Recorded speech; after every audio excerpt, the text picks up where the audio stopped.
Барлықтарыңызға сәлем достар, қалдарыңыз қалай? Сіздермен бірге мен Азиза.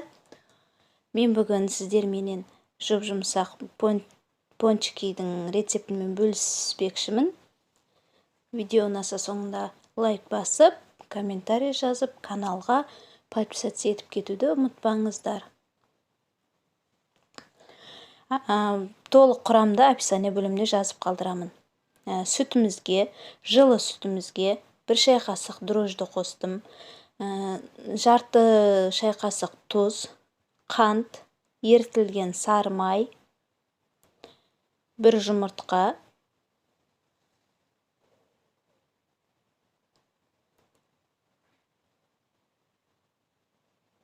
араластырып аламыз. Венчикпен немесе вилкамен осылай араластырып аламыз.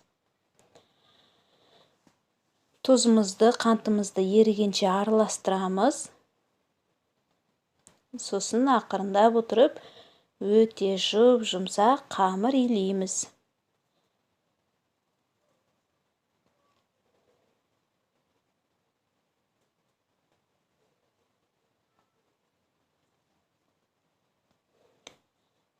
Ұнды аз-аз мөлшерден қосып отырып, араластырып, алдымен ыңғайлы болу үшін вилкамен араластырып аламыз, сосын қолмен жұмыс жасаймыз.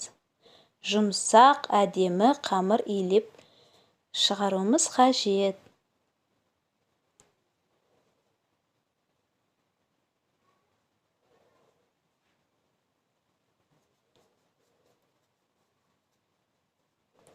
Каналдың дамуына қолдау көрсетіп кетсеңіздер, сіздерге алғысым шексіз.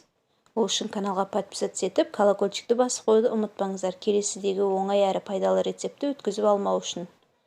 Қамыр өте жұп-жұмсақ, осылай әп-әдемі болып шығады.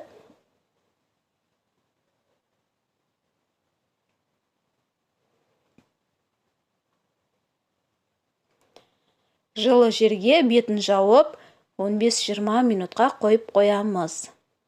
Жарты сағат тұрса да ештеме етпейді.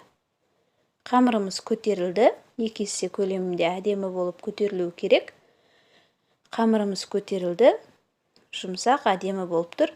Енді оқтаудың көмегімен қамырымызды осылай жайып аламыз. Аса жұқа жаюдың қажеті жоқ.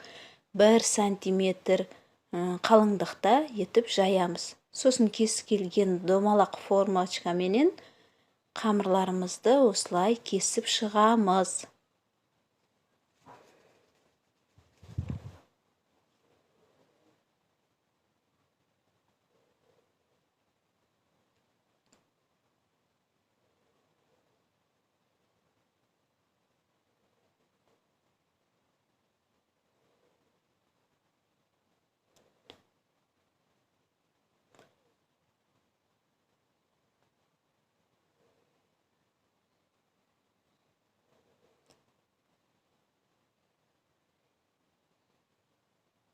Мен стақанды пайдаландым, өздеріңіз көріп тұрғандай.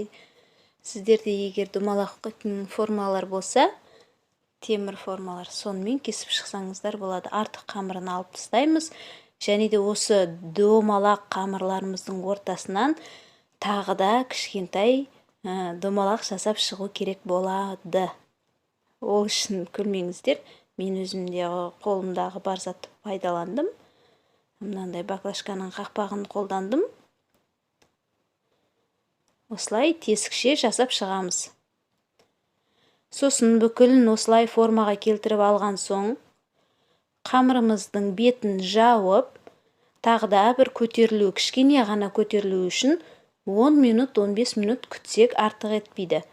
10-15 минут арадан уақыт өткен соң, қызып тұрған майда пончиктерімізді осылай аударып отырып, екі бетін әдемі етіп қызартып пісіріп аламыз.